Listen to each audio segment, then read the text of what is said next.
Another day, another budol. Hi everyone! So for today's video is mag-unbox tayo na purchase natin from Shopee. So without further ado, buksan na natin.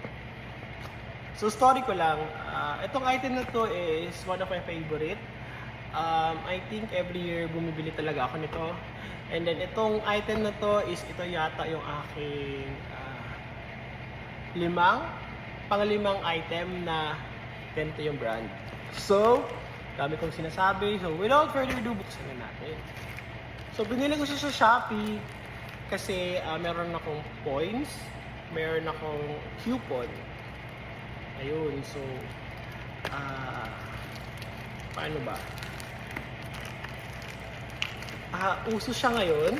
And then second is, ito kasing item na to is gustong-gusto ko talaga. Itong brand na to gusto ko din talaga. And then hindi nyo ako makikita gumamit ng ibang brand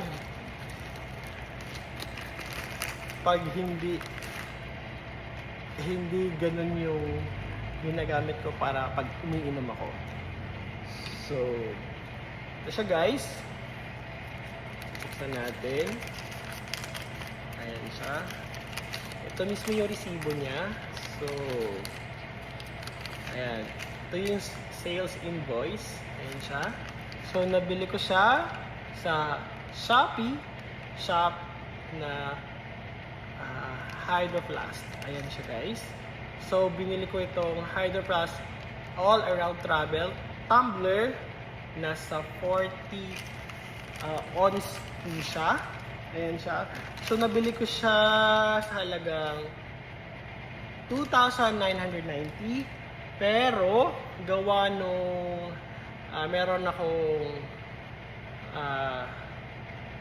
Shopee voucher.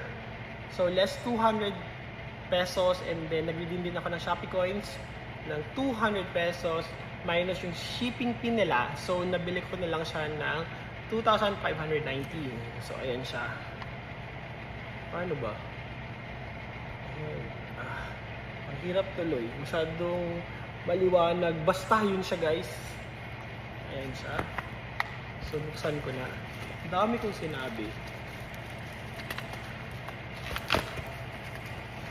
So, ayun yung invoice niya. Excited na ako sa item na ito. Kasi gagamitin ko talaga siya. Ang dami ko din talagang Hydro. Kasi for me, best buy din siya. Hindi ko naman sinasabi na hindi maganda yung tawag ito yung aqua flask and everything. Pero yun na nga. Pag sinabing water jar or water jug or tumbler, bahala mahal ka, bibilhin kita basta sa Hydro Flask. So ayan. So ayan siya guys. Ayan. Ito yung latest na nila edition. So ayan siya. Ito mismo yung price. So focus natin. Ayan siya. 30% battery. Connect your charger now. Diba? Lowbat na ako. Nag-warning na yung phone ko. Anyway, ayan siya. Hydro Flask. So buksan ko na. Yung colorway na binili ko is ito. Black. So, ayan siya.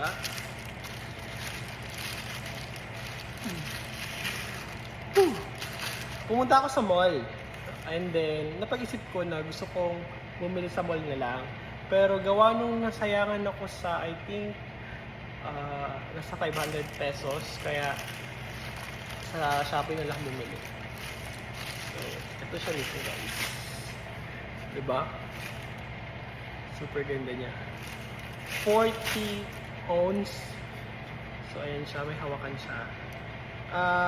Meron ako ditong tumbler. I think sa 32 ounce to. Ayan siya guys. Ito yung madalas ginagamit ko sa bahay. And yung isang tumbler, yung isang ano ko, yung aking I think nasa 25 ounce na sa office. Yung isa is nasa loob ng motor ko sa Vespa. And then yung isa is nasa baba. Yung parang white ko. And then inaantay ko na lang talagang mag-sale yung, I think, for 2 liters na ganito. Nasa 3,190 kasi masyadong mabigat for me. I mean, masyadong mahal. So, ayan siya guys. Diba? Super ganda niya. And then may straw na siya. So, buksan natin. Ayan. Ito mismo yung loob niya. Mahal siya, pero bahala na kayo. Same purpose, alam ko, pero I don't care. Basta, Hydro lang talaga madalas at ang aking gagamitin. Although may Dior naman akong water jar. So, ito siya. Ito yung parang pag nauubos ko na siya. So, ito yung ginagamit ko. So, ayan siya. Beware kayo sa mga fake na ganito guys ha. Madami talaga. So, doon kayo talaga sa Shopee Mall or Lazada Mall or Zalora. So, doon dapat kayo bumili. Mahal pero I don't care. Sulit. Yung quality mismo yung bibili niyo sa kanila. So, ito siya guys. So, excited na akong uminom sa gabi. Ayan. And then siguro bibili pa ako ng 32 ounce nito sa opisina. Siguro yung white version na. Ayan.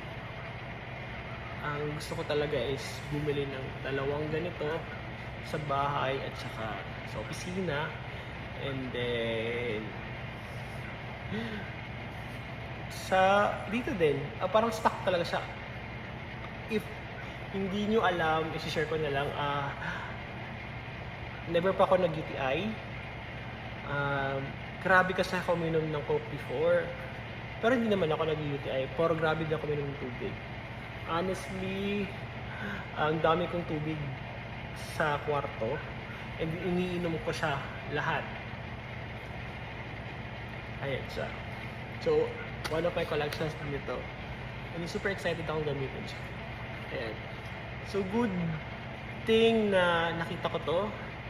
And then, deserve ko to.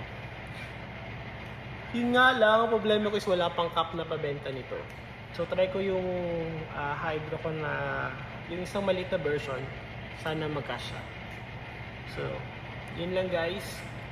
Thank you for watching. Cheers naman naka-Hydro. Bye!